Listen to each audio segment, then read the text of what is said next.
Unsa may continuity of prayers, usa may mga tag-as gigamit na to. Usa ni ana is the Holy Rosary. Mo nang gingon si Ginoo nga kinahanglan mag-ampo ta kanunay. Kay ang rosaryo pag-ampo na ang gigamit diha nga mga prayers, the prayer taught to us by our Lord Jesus Christ, the Lord's Prayer.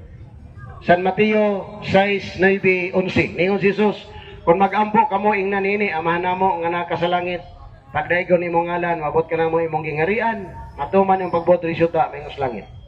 Kanang pagdayeg kang Santa Maria, iya na sa Dios gawan. Through Angel Gabriel. Unsa may giingon ni Angel Gabriel kang Santa Maria? Sa Latin nga Biblia. Sa San Lucas 1:28, ningon ang anghel, Ave Maria, gratia plena Dominus tecum.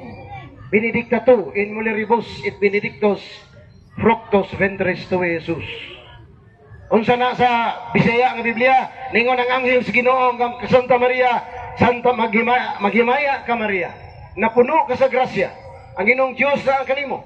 Kinsay nidaig kang Santa Maria? Ang anghel. Kinsa man ang anghel? A messenger from God. Kinsa may nagsugo sa anghel? Ang Dios Amahan. Ang Amahan sa langit, nidaig kang Maria. Kini mga pastor nga kaliwat siyawa, sigig daot ni Maria, asa man ka maminaw. Sa gisugo nga anghel, o kini mga pastor nga sigig daot ni Santa Maria. Santa Maria, disgrasya na. Wala mga ikson. Ato na ning klaro-klaro kay kini mga pastor malito ni sila sa tubangan nato. Katakatawan ni sila maayo pero pagabot sa tong membro nga way kay balo. Mo na giingon nga mga lubo nga ila na yung tinudon, ilang tokpon. Mo na mga manunukob ni sila. So, unsa pa ilaing prayer sa Holy Rosary. Pag-ingon na to the mystery kanang joyful mystery na lima man na. Una niya na mao ang pagpahibalo sa anghel San Lucas 1:28. Ikaduha, the visitation. Naman na si Belong San Lucas 1:48. Saint Elizabeth visited Mama Mary. Ningon siya, ngano man ka nga miduaw mga kanako ang inahan sa akong Dios.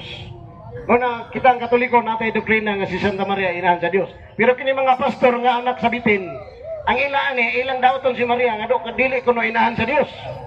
Muna nga magbantay kani mga pastor kay dili niya sa Dios. Ang isugo sa Dios pare. Pinadayag 5 Gs, gihimo mo silang gingarian sa mga pare. Why pastor gisugo magwalig mayong balita. Ang gibuhat ani nagwalig mayong balita. Magwalig Hesus tapos og pisos, magwalig ni sila Kristo tapos kag 10%. Mao sila ang mga PBMA, pastor borot, membro alaot. Ayaw gyud padala ni nila. Wala pa na pa kuno magtubag. Ikatulong misteryo. Ang pagkatao ni Hesus. San Mateo 2, mabasa nato 11:13. Og